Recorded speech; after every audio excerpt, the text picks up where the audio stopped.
What is going on, YouTube people? Northeast Ohio Cards and Comics here for the weekly sports card market update. Boy, if we only had anything to talk about. I'm not going to spend a ton of time on the PSA situation. We've talked that to death. I've made 2 videos about it. I was on Sports Cards Anonymous live stream for 3 hours talking a ton about it on Friday night. At this point, I am recording. I should note this because of some football stuff we're going to talk about. The Bengals have won. It is almost halftime of the Packers 49ers game. Nothing new has come out since I posted the video yesterday regarding PSA's statement. My general take is I think there will be more coming now that PSA is going to the group submitters and saying, pay that man his money.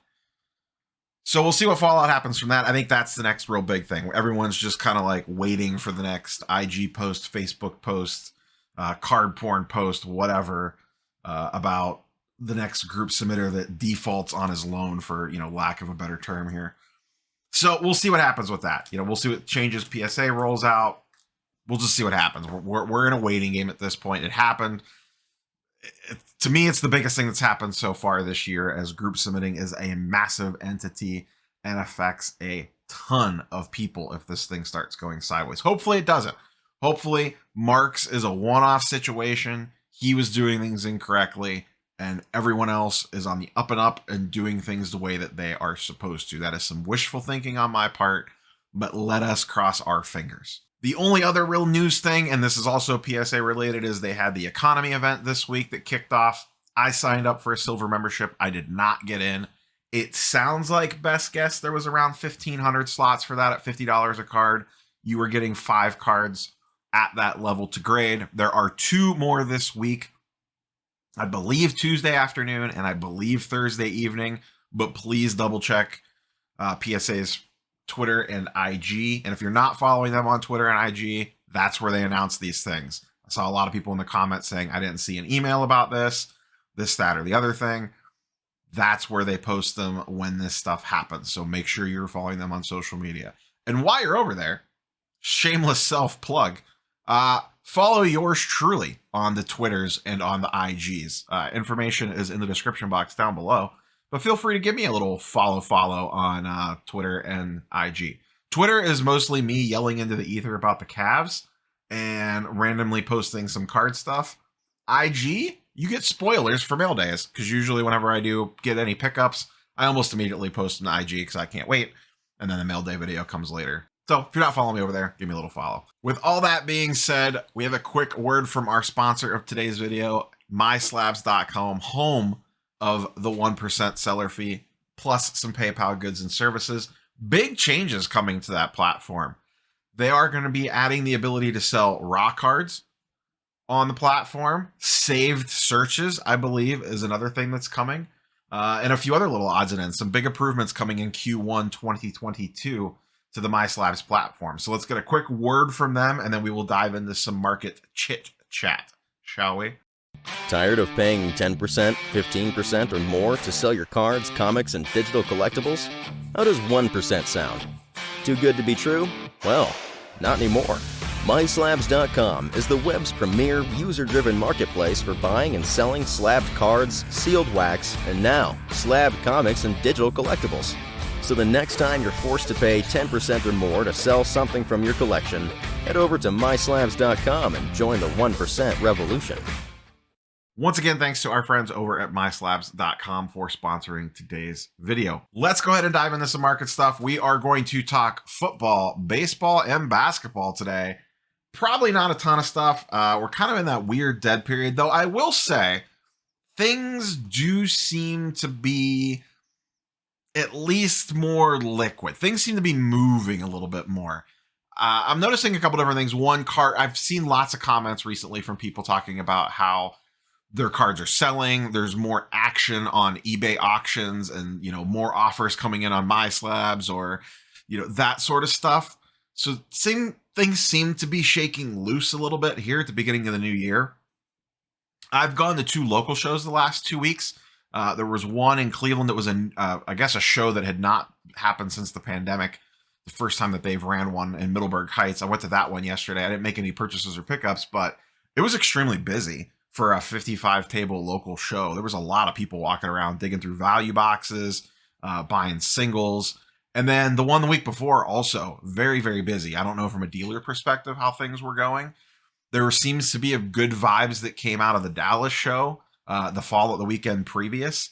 I know Card Collector 2 put up a bunch of videos about buying a bunch of stuff. I've talked to a few other people that are there that said that Dallas was pretty good overall. So, we'll see. It looks like, I don't know, things might be loosening up a little bit. I could tell you personally, and this is kind of like a weird back end thing, but maybe it's a good judge, maybe it's not. I don't know. I could tell you the interest in sports card content has increased since Christmas. I've noticed it. I've talked to a few other content creators that have said the exact same thing, that views and subscribers and stuff like that have picked up since around Christmas. Maybe that's nothing. Maybe that's something. I don't know. I'm not going to draw market conclusions from that, but I could tell you when the market was way down, guess what? My YouTube backend analytics also dipped on stuff. Views were down, subscribers were down. Things weren't moving quite as fast on the old YouTube nonsense. But the last 30 days, things have definitely swung back up. Once again, I don't know if that means anything or not, but things have definitely picked up. And once again, I'm not the only one seeing this. So just a weird little interesting angle to kind of throw into the mix here on that one. Speaking of YouTube, by the way, like, comment, and subscribe. If you're not subscribed, subscribe. We're 50 away from 11K, at least at time of recording. Might be a little closer by the time this posts, but subscribe to the channel. Let's blow through 11,000 subscribers today. I have faith in you guys and girls that we could do it. Talk of the town, Joe Burrow. I just got done watching that game. Bengals definitely still need some offensive line fixing. They did pull it out. Ryan Tannehill doing his best Baker Mayfield impersonation at the end of that game. But Burrow stuff since the end of that game is flying off the shelves. Not sure how big of increases we're going to see. I'll be interested, over the next few days how things play out. I know, like, for example, this one ended. This is just a base prism right after the game. Got up to 480. Last comps on this were like around 420 or so. And we'll dive into market movers in a second, but it runs a day behind, and I wanted to just kind of dive in and see some current stuff. And some big stuff just got smacked. The bin just got smacked. People were just saying, buy it now. This Burrow Gold, I posted about this on the community page on YouTube last night. This got hit right after the game ended. Someone smacked buy it now on the Select Gold. PSA 10 for 12K. And then I saw someone also slam the buy it now button on the Select Cosmic. So some big high-end Burrows flying off the shelves this evening after that win. Risky. They're going to get the Chiefs or the Bills. That game has not happened yet at time of recording. Burrow's really good, don't get me wrong. I don't know if they could get through the Chiefs and the Bills. We will see. If Tennessee had competent quarterback play today, I think they just win. We'll see what happens. Regardless, Burrow stuff is hot. If you had it, boy, this is tricky. Do you sell it? Because if they win the AFC Championship game and go to the Super Bowl, it's going to level up again. And then heaven forbid they actually win the Super Bowl. It's kind of a little bit like, what are the odds? If I had Burrow, and I don't, so I don't really have a dog in this race. This is the point of life where I wish I had multiples of the player, because this is where you could start evaluating your Burrow pile. So if you have a bunch of Burrow, maybe you have high end, mid end, low end, whatever. This probably isn't a bad time to sit down, look at what you have, and say, you know what? Let me move off some of this lower end stuff. That's what I typically like to do. I've done this with like Luka and Trey a bunch over time. As I've upgraded in the higher end cards, when a player gets hot, I kind of purge the lower end stuff, take my profits on that, protect myself a little bit, and then, roll the nicer stuff going forward. I got the Luka Optic Hollows. I moved off a lot of my Luka base stuff. I got the Jason Tatum checkerboard. I moved off a lot of my lower end Tatum stuff when his prices were still a little bit higher a few months ago. So that might not be a bad angle to take. If you just have one Joe Burrow and you're in it for the flip and you can make a good profit on it, maybe you just cash out and hope you could buy it back again later. Odds are, if they don't win the Super Bowl, his stuff is going to dip at least somewhat. So, are you in it to collect Joe Burrow? Do your thing. If you're in it for money, If you can make a nice return, do you get greedy and wait and maybe get burned, or do you just take the profit now? You got to look at your own individual situations and make a call there. But his stuff is just absolutely flying right now. The only other player this week, when I dug into football, that actually was really moving at all was Josh Allen. Now, that could obviously change quickly depending on how today's game goes, Sunday's game goes. And so depending on when you're watching this, that may or may not have already happened. But Allen's stuff was also kind of heating up a little bit this week, but obviously the brakes can slam on that real fast. The other one that I wanted to check in really quick on was Justin Herbert. His stuff has not dipped much. I'm not kind of surprised by that. I think it's going to take a little bit while for his stuff to cool. But his stuff is holding relatively strong so far. Now, the Silver Prism doesn't sell a ton in a PSA 10. So I looked at the PSA 9, and this is looking at 2 weeks worth of data. The Silver is up 8%. Actually, his base Prism is down about 12%. His Optic base is actually up 24%. His Optic Hollow is down 6% in a PSA 10, and the 9's up slightly. So essentially, he's basically holding steady. 5% jumps one way or the other to me is just like normal market fluctuations. It's not like it's going way up or it's not like it's going way down. So he's essentially just kind of chilling in the middle. So interesting to see where his stuff goes as time proceeds and we move deeper into the off season and his money starts to flow more into the guys advancing and sales start to slow down on the guys not playing. I would be very interested in a Herbert dip. I would be very interested in a Burrow dip if he gets eliminated. I don't know how much he dips. It probably is going to depend on how he goes out. If they lose next week and they get smashed, he might dip. If they lose next week, but he throws for 400 yards and 5 touchdowns, but they lose a shootout to the Chiefs or the Bills, Burrow stuff is probably going to stay hot. So we'll see what happens. But Herbert and Burrow both are players that I will 100% be watching. I don't know how much they'll rise up over the offseason, but I know they're going to be hot come later in the summer, specifically around national time. But that's really about it for football. Not much is really happening in the football market other than Burrow going crazy. When we look at this stuff next week, Burrow stuff is just going to be going nuts most likely. So we'll see how high it gets before it kind of plateaus. Let's swing over to baseball really quick. Baseball, speaking of things with nothing happening, I believe there are some pretty important player/owner meetings happening the early part of this upcoming week. So we'll see what, if anything, comes out of that. Hopefully they can get this crap figured out. The baseball market has been very meh at the moment. Once again, Soto stuff continues to do pretty okay. First Bowman stuff continues to do pretty okay.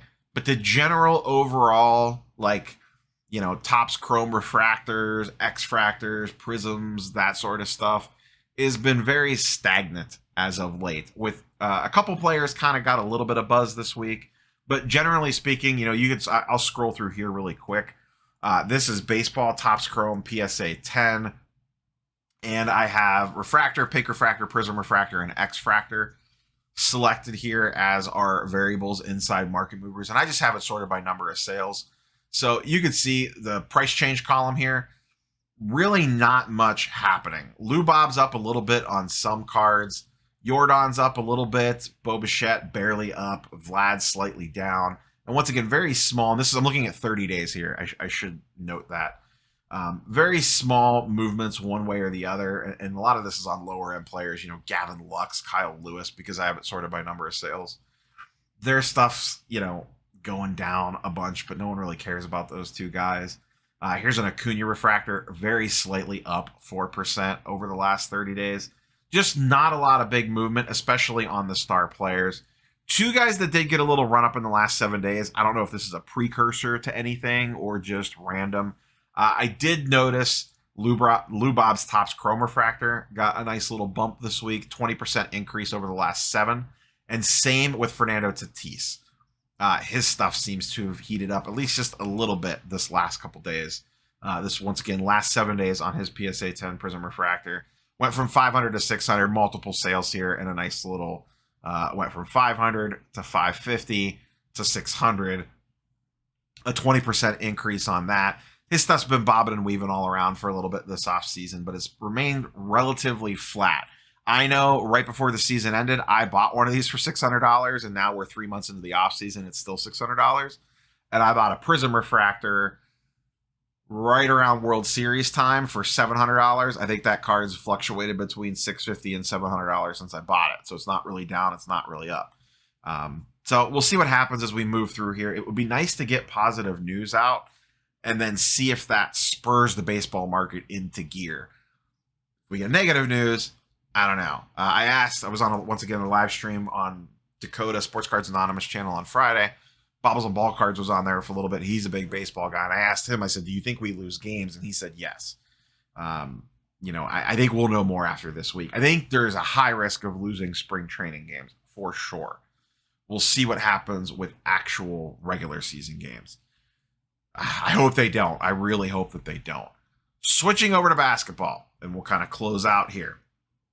My weekly check-in, I'm going to do this for the next couple weeks, on NBA hoops. I don't necessarily care about the ups and downs of this product. I am curious about who's commanding the most respect on the secondary market. I don't know if this is going to mean anything or not, but I'm just curious to see which rookies from this class are selling for the most. Even though it's just hoops base, I think we could draw some stuff from this. Not surprising, there are a handful of guys all very close together. Cade Cunningham is number one. That was not the case last time I looked at it. It was Evan Mobley. But Cade's been playing really, really good the last couple weeks, putting up some huge numbers. So he has kind of jumped up a little bit. Io from the Bulls, this guy's also been playing nuts the last couple weeks. And his stuff is doing really well, basically tied with Mobley. Mobley continues to play really good. Jalen Suggs is up there, Jonathan Kuminga, Jalen Green, Josh Giddey. Scotty Barnes has fallen down quite a bit. And then it's just kind of a mix and mash. Those are the main guys, and then there's some interesting flyers down towards the bottom. To me, Giddey is the most intriguing of the non-top guys. He's been playing really good on and off, and Scotty Barnes as well has been playing pretty well. I just don't know that he's going to be super flashy. Cade and Mobley, to me, still seem like the two cream of the crop guys out of this class. We'll see what ends up happening with Jalen Green. He's super young, really a project for them, but he has shown some flashes as well. He could be an interesting buy and hold guy if he can actually establish themselves, and the Rockets can actually get some talent on that team, but they're kind of a mess. So we'll see what happens from there, but I'm just interested to keep tracking this and seeing if one of these rookies really pulls away from the pack. Because right now for Rookie of the Year, it's still pretty much Evan Mobley as the favorite with Scotty Barnes behind him. And then Cade Cunningham maybe coming on. Cade's got a lot of ground to make up because he missed a lot of time at the beginning of the season. So we'll see where he ends up. Mobley's going to get a lot of bounce, and Barnes are going to get a lot of bounce because they're playing on winning teams. So that's going to draw a little extra eyes towards them, especially as we come to the All-Star break. The only real NBA player that is up a ton over the last 7 days is Ja. And Ja's stuff continues to soar. This is 14 days worth of data, but his stuff is all way up. I'm just looking at Prism here. This is a bunch of just random Prism parallels. His Prism base is only up 3%, which, I mean, I don't want to put the hate towards base thing out there, but when Ja is literally the hottest player in the NBA. His base is up 3% and everything else is up 30 to 50%. Kind of tells you all you need to know. His Prism Silver is up 20%. His Ruby Wave is up 20%. Pink Ice is up 30%. Green is up 50%. And his Orange Ice is up 60%. Varying number of sales there. And there's obviously a billion different Prism parallels. I just kind of picked some of the non-numbered ones. I was just curious how his stuff was doing. When I looked at the market movers charts that I look at for by sport, just tons of Ja Morant stuff was at the top for things that have gone up the most in the last 7 to 14 days. So Ja stuff continues to fly. He is playing exceptionally well. Is probably going to be an all-star starter, most likely. It's pretty much going to be him and Curry in the backcourt. I would be shocked if he is not an all-star starter, but we'll see what happens. Every night he is just a human highlight reel. He has been fantastic to watch. And his prices continue to go crazy, reflecting that. So the only other thing I wanted to note here to kind of close this out, I did see a LeBron Topps Chrome sold pretty low, like well under $10,000, which for a PSA 10 Topps Chrome, that's pretty low. Prior sales were usually been floating right around 10K. There's a 10.45 here. And then there was a couple right around 9.9 and like 9.8, but just barely under 10K. And then this one went for 9,400. I was curious why it went so low, and as soon as I pulled it up, I realized old label. The old labels do not get as much love as the Lighthouse labels do.